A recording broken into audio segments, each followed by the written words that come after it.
It's the 4th of July. This is exciting. I like it when things go boom. How did it go with our busted car? As you'll recall from our last episode, I run up to the front and then I hear a crunch. sort of defiled the front end of our Kia just as we were about to sell it to buy a proper tow vehicle. Some RVers like to refer to these tow cars as dinghies. Dinghy is to allude to the similarity of RVing to being a captain of a boat. I'm one of these people. I own a captain's hat.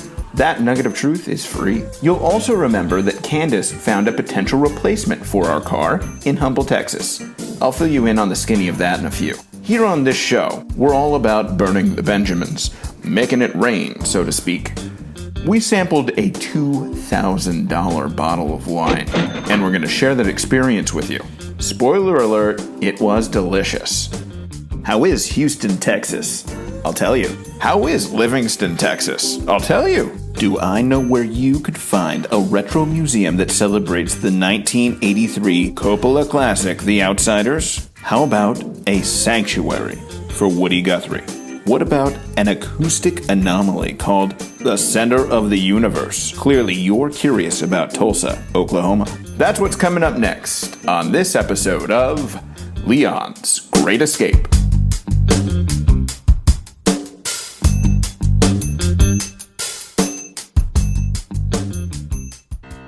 We limped along to Houston from Austin to see my cousin. He was gracious enough to have us and let us park our beast in front of his place. His neighbors were salt of the earth and even complimented us on our rig. That's a far cry from what we experienced when we stayed in front of our grandfather's spot in Grover Beach, California. We had a warning posted on our window in less than 4 hours. Some areas are more forgiving than others when it comes to parking your abode close to theirs. Fate worked in our favor, and the vehicle that Candace spotted in Humble was exactly what we were looking for. So we traded in Limpy for a new set of wheels. I personally like how the hood is less crinkled, don't you? I'm gonna pay off on that spendy bottle of wine and douse you with the experience starting in 3, 2, now. Hello everybody. I'd like to share something with you. Here at the Leon family, we're kind of ballers. So today we will be having a $2,000 bottle of wine. This bottle of wine. You might be asking yourself, how can they afford to be so luxurious as to spend $2,000 on one bottle of wine? Well, I'd like you to see behind me our new Jeep. That was a cheap trick, for sure.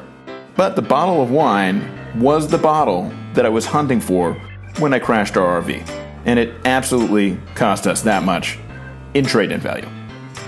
Do I get a bouquet of radiator filings? How about a hint of crumpled fender? Indeed. Candace and I have both pledged to visit Austin again later because we both agree that we didn't have enough time here. My cousin figured something out when he chose this as his relocation from Los Angeles. It's a big city. Population 2.3 million, but it still feels approachable, if that makes any sense. Livingston is a small town about an hour north of Houston.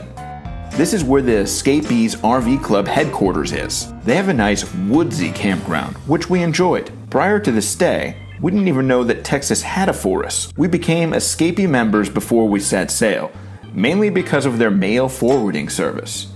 You'll probably need one of these if you're considering an adventure similar to ours. All of our mail is sent to them. They scan it for us, so we can see what we get, and then we have the option of them forwarding it to us, or they can destroy it. It all happens with a few clicks. Escapee membership has some other club perks, like full-time RV legal support, healthcare options, campgrounds, meetups, and more. After our affairs were in order and our mail collected, we headed out of Livingston to spend some time with our family in Oklahoma. This just so happened to coincide with America's birth. It was the 4th of July, and we set stuff on fire.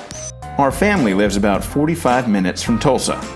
They've got a big, juicy piece of property with gorgeous sights and thirsty mosquitoes that buffeted on us until they were forced to go to Weight Watchers.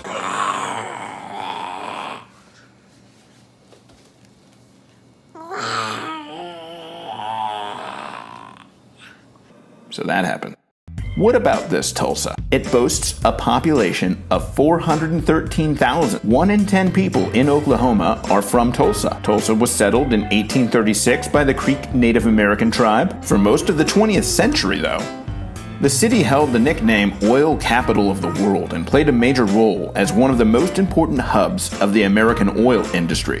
When Tulsa isn't bubbling crude, it has a taste for pop culture. Take the Outsiders House Museum, for example. The Outsiders was a movie that kicked off the Brat Pack film craze of the 1980s and launched the careers of actors such as Patrick Swayze, Ralph Macchio, and Tom Cruise. The house that was pivotal in this film is located in Tulsa, and it's falling apart, or at least it was. That was until a champion arose from nowhere to salvage the bones of the rotting building and create life where there once was squalor. This hero is none other than House of Pain member Danny Boy.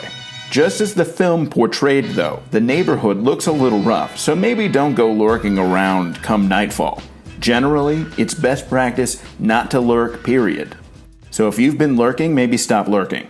No more lurking. The museum was under construction when we dropped by, but it should be open to the public in the summer of 2019. So get your inner 80s on and stay gold, as Johnny Cade would say. I wasn't aware, but Woody Guthrie was punk rock. Guthrie was political and made waves.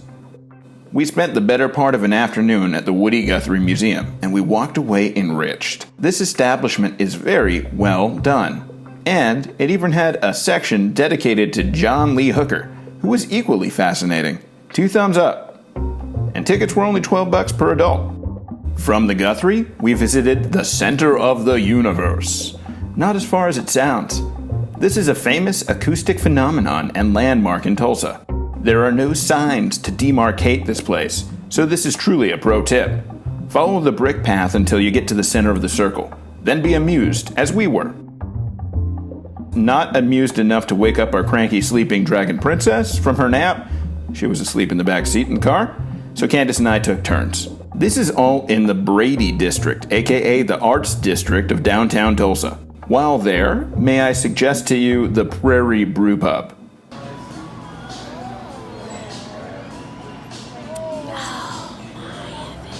It's really good.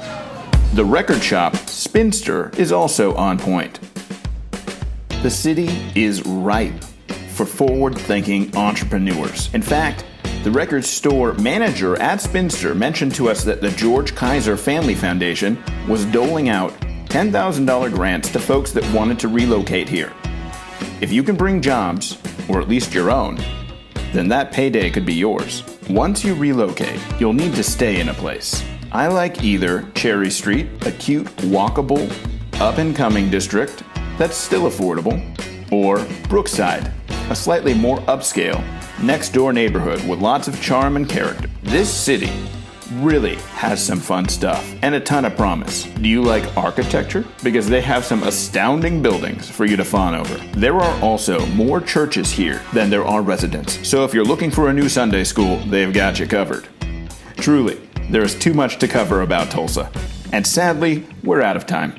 I didn't get to go over the Gathering Place, which is a 100-acre park that was recently built in 2018, or the series of interesting outlaws that used to romp around these parts. I might fill in some of the details on these things in the next show, or maybe I won't. You'll have to tune in to figure that out. We're geared up for a northbound summer, and it wouldn't be the same without you. Please share in the comments below about any places that you'd like us to visit. If we select any of your ideas, then we'll credit you in that show. From Tulsa, we'll be driving northeast on Route 66 to Branson, Missouri, as well as St. Louis. Give us your recommendations or just say hi in the comments. We'd love to hear from you. See you next Monday.